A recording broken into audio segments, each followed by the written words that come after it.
여기서 제가 이 임의경매와 강제경매를 정확하게 설명하는 이유는 이런 것 때문에 그렇습니다. 경매로 낙찰을 받았죠.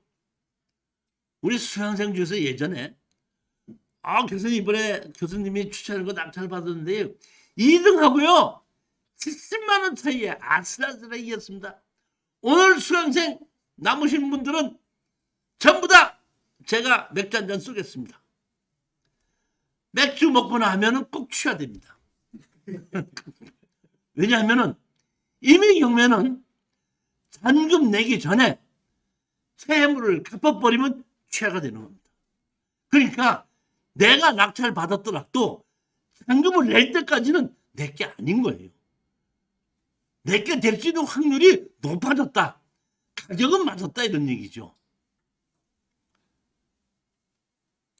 강제경매는 조금 다릅니다.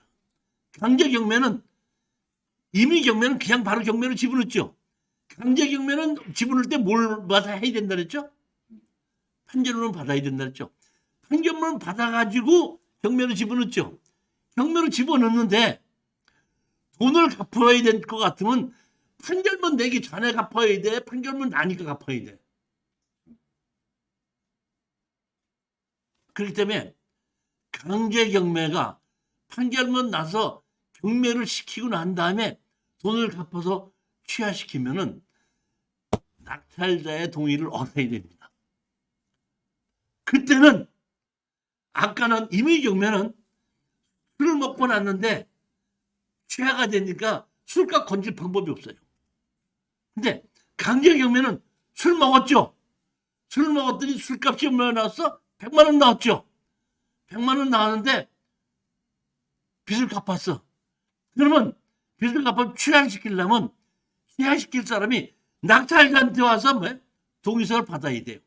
그러면 나한테 와서 동의서를 떼려면 그냥 해줄 수도 있는데 내가 낙찰받다고 기쁘다고 술값을 100만 원 먹었고 그 다음에 내가 그걸 탑이 들었고 왔다 갔다 했고 하니까 내가 동의서 해주려면 그냥은 못하게 해주겠으니까 500만 원 내놔야지 해줄게.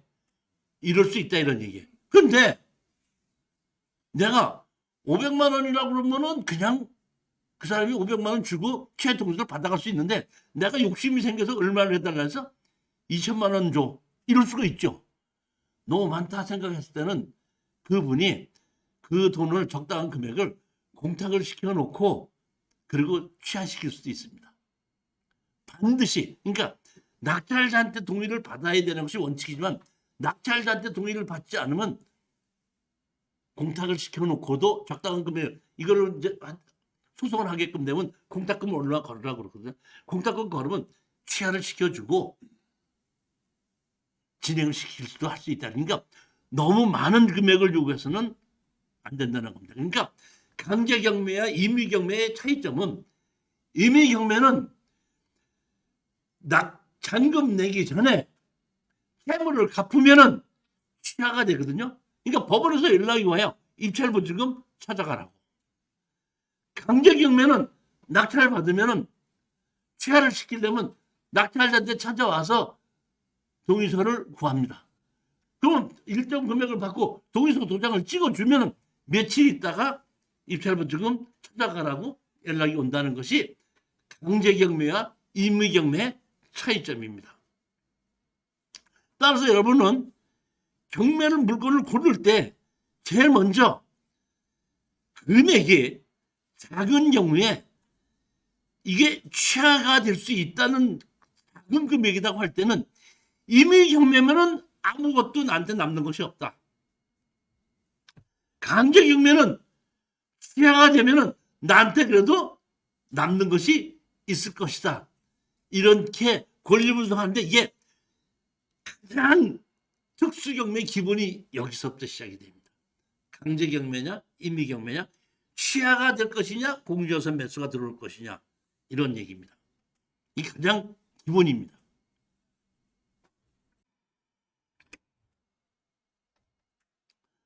강제경매와 임의경매의 차이점을 제가 설명을 했는데 강제경매의 실전 사례를 하나 설명을 드리도록 하겠습니다.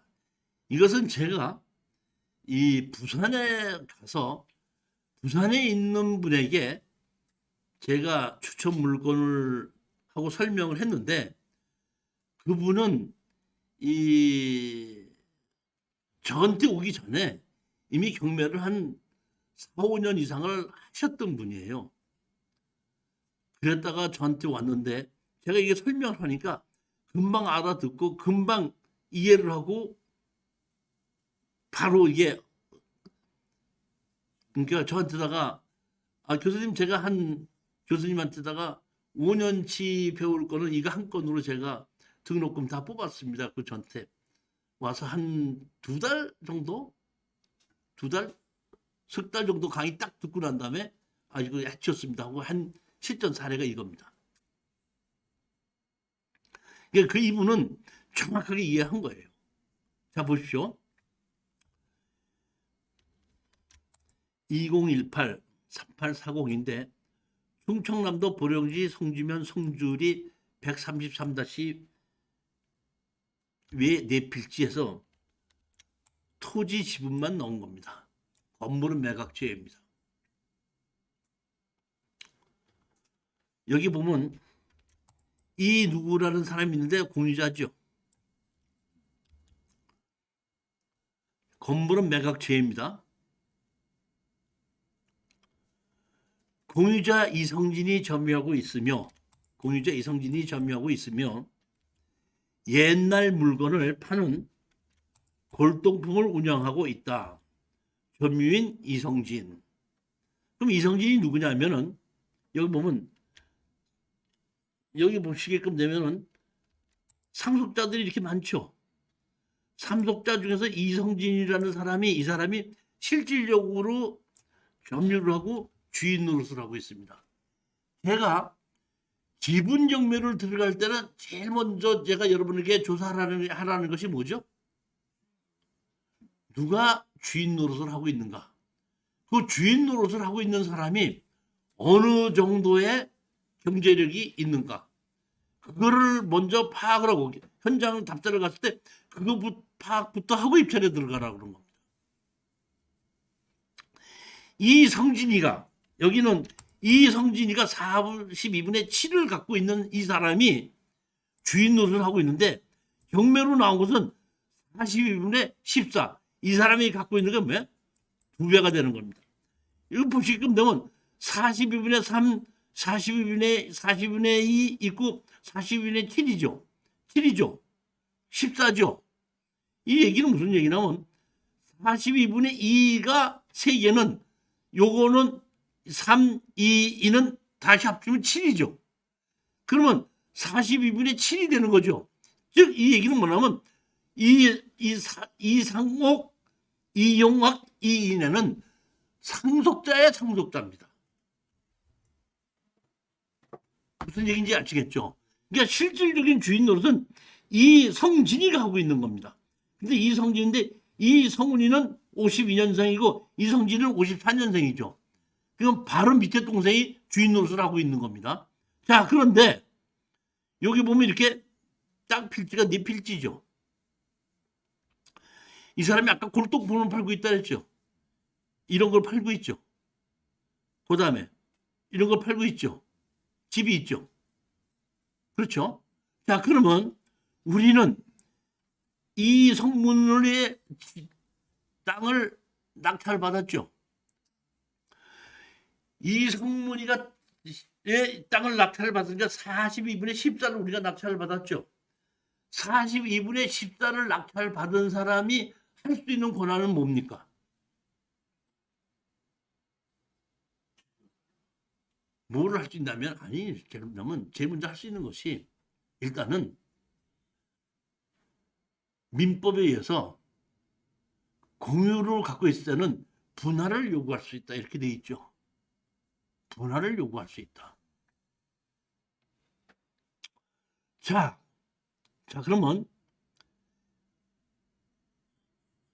권리분석을 다시 들어가는데 이 사람이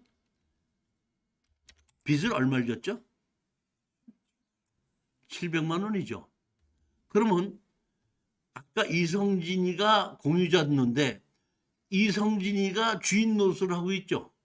그럼 자기가 주인 노릇을 하고 있는 것을 뺏기지 않고 주인 노릇을 그대로 하기 위해서는 두 가지 방법이 있죠. 하나는 공유자 우선 매수로 들어와서 자기가 사는 방법입니다. 또 하나는 700만 원을 갚아줘 가지고 취하를 시킬 수도 있습니다. 두 가지 방법 중에 하나가 이성진이가 이걸 가지고 그대로 유지할 수 있는 것인데, 만약의 경우에 우리가 이것을 낙찰을 받고 공유자 우선 매수로 들어오지 않고 취하도 시키지 않은 우리가 낙찰을 받아서 다 팔아서 나누자고 하게끔 되면, 우리가 누군지 몰라도 낙찰을 받으면 이거를 어디로 옮겨가야 돼요? 이 사람은 이게 재산이죠. 그래 안 그래? 이게 재산이잖아요. 이 재산을 어디로 어떻게 옮겨야 되겠어요? 창고가 지분으로 나왔을 때, 공장이 지분으로 나왔을 때 저는 입찰에 잘 들어갑니다. 추천도 잘하고. 왜냐하면 창고에 물건이 쌓이는 것을 지분으로 낙찰을 받아서 다 팔아서 나누자고 하면은 창고에 물건 쌓였던 거 어디로 옮겨요? 예를 들어서 어떤 창고나 야적장에 대리석을 수입하는 대리석을 쌓아뒀다고 가정합시다. 대리석 종류가 한 종류에 수십 종류예요. 그럼 우리가 어떤 대리석을 사러 간다고 하면은 대리석의 전문가들이 그 대리석장 쌓여있는 데 가서 어떤 대리석 달라고 하면 위치 있는 데 가서 탁탁 다 놓고 그걸 찾아서 탁탁 줘야 되죠. 재고가 얼마나 남은지도 봐야 되고. 그렇기 때문에 그러한 창고에 그런 거를 쌓아놓고 있는 사람은 물건을 꺼내고 수량을 하고 절 수 있게끔 아주 절도 있게 하나 만드는데, 그것이 자리를 잡으려면 내가 알기는 창고를 이사 가서 1년에서 2년이 걸려야지 자리를 잡습니다. 이사를 쉽게 못 간다 이런 뜻이에요. 이것도 이사를 가겠어요? 못 가겠어요? 땅값을 주는 게 싸게 먹히겠어요? 이사를 가는 게 싸게 먹히겠어요? 자, 그러다 보니까 우리 수강생이 낙찰을 받았는데, 자 보십시오. 감정 가격 얼마였죠? 3,800인데 얼마까지 떨어졌죠? 1,800까지 떨어졌죠. 근데 이게 뭐예요? 5명이 입찰을 했는데 우리 수강생이 얼마에 낙찰 들어갔죠? 아니, 3,800의 감정가서 2,600에서 1,800까지 떨어졌는데 3,000까지 썼다는 얘기는 수리집 취했어 안 취했어? 이정희 사장님, 수리집 취했어 안 취했어? 무조건 먹겠다는 거. 무조건 먹겠다. 공시험선 매수로서 3,100만 원을 내야 되든지 아니면 700만 원을 내고 취를 시키는 수밖에 없죠. 이게 다시 말하면 취하시키게끔 된 나한테 와서 취하 동의서를 받으면 간단한 건데, 낮게 쓰면 그냥 뭐 아니 내가 취하를 하느니 그냥 공시험선 매수 들어온다면 그냥 뺏길 수 있죠. 딱 보고 이게 치는 거예요. 그러니까 이런 경매를 정확하게 이해를 하지 못하면 절대 이렇게 치르지 못하는 거예요. 이거는 특수 경매고, 이거 상대 다 보고, 이것은 내가 3천만 원 주고 사도 내가 5천만 원을 달라고 하더라도 이사를 가느니 줘야 된다. 돈을 줘야 된다. 그러니까 여기서 가격을 낮춰 써가지고 2등, 3등 하는 것보다는 질러서 이거 정도 받아도 취하돼도 되고 내가 돈 달라는 대로 줄 수밖에 없다. 이거는 판단을 벌써 이미 딱 하고 3천만 원에 질러버린 건데, 3천만 원 질러다 보니까 공유자 우선 매수로 들어오지 않고 바로 취하시킨 거예요. 취하시키니까 해동유서를 받아오니까 나보고 얘기하더라고. 교수님 수강료 5년치 받았습니다. 5년치 받고 해줬습니다. 그 저한테 등록해서 3년이니까 4개월 만에 딱 알아듣고, 그러니까 이 경매에 대해서 초보자가 아니고 어느 정도 그 경매 경험이 있는 사람들은 제가 이렇게 보면 제가 자세하게 설명을 못해요. 왜냐면은 변수가 있기 때문에 경험이 아무리 많아도 퍼펙트한 건 없잖아요.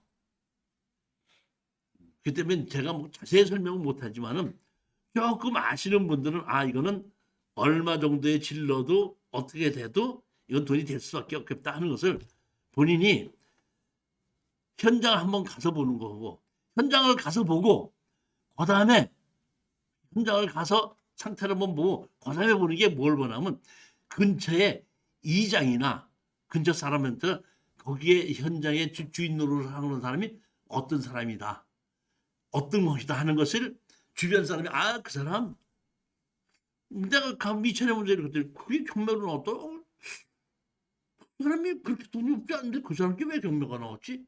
이렇게 얘기하는 사람이 있고 어떤 경우에다 가서 보면